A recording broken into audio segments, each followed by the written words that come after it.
Aujourd'hui, nous allons vous présenter notre projet Waterdam pour lutter contre les inondations. Nous proposons un obstructeur étanche, gonflable, que l'on peut poser dans les portes et dans les fenêtres pour permettre aux inondations de ne pas entrer à l'intérieur des habitations. Ça ressemble à cette structure métallique là, qui est télescopique, qui permet de s'adapter aux ouvertures standards. Donc il y aura plusieurs modèles pour une baie vitrée par exemple, une fenêtre ou même pour les portes. Une fois que c'est gonflé, cela ressemble à cette structure blanche qui est solide et qui est étanche sur les bords. Nous utilisons un géotextile qui est un Gore-Tex. Comme sur une feuille d'arbre, l'eau va perler et ne va pas en fait imprégner le textile, ce qui permet de garder la structure interne étanche. La structure en bois que vous voyez à l'intérieur représente la structure en métal.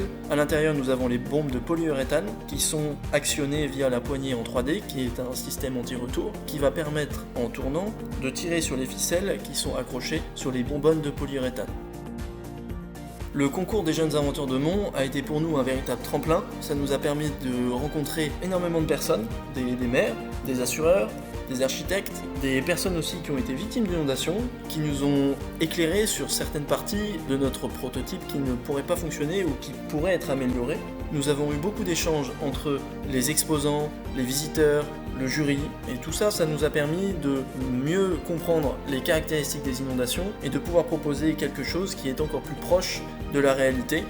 Le projet de Waterdam est un projet qui a débuté il y a 1 an, en février 2021, à la suite des terribles inondations meurtrières qu'il y a eu en France, en Allemagne et en Belgique, où on en avait marre en fait de voir certaines personnes qui étaient inondées et qui perdaient absolument tout. C'était vraiment terrible pour nous. Et donc on s'est dit tiens, on va peut-être trouver une solution et essayer de boucher en fait les entrées qui sont problématiques dans une habitation. Donc les portes, les fenêtres, les portes de garage, les baies vitrées. On a eu 14 prototypes en tout. On a travaillé d'arrache-pied toute l'année et aujourd'hui on a pu présenter ce prototype-là qui nous a permis de remporter la médaille. Je souhaite remercier nos sponsors, Enactus, ADO et HEI Junia, qui nous ont permis soit d'avoir une aide technique, soit d'avoir une aide financière, et qui, sans eux, ce projet n'aurait pas pu aboutir.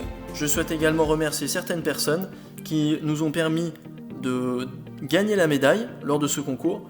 Sans vous, ce projet aurait été beaucoup plus difficile et vous nous avez aidés et permis d'arriver là où on a pu arriver aujourd'hui. Et Waterdam vous remercie.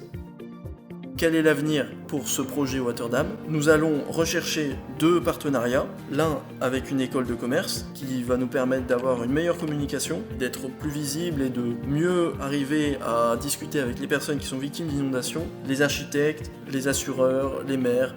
Et le deuxième partenariat, c'est auprès d'une école de chimie où nous allons fabriquer une bonbonne unique de mousse polyuréthane qui va nous permettre de ne plus dépendre du marché et d'avoir seulement une bonbonne qui est adaptée à notre prototype.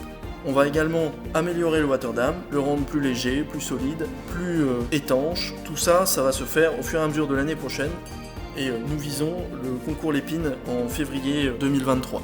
N'hésitez pas à nous suivre sur les réseaux ou à nous lire dans la presse. Nous serons présents partout dès septembre. Alors suivez-nous et suivez nos aventures sur Waterdam.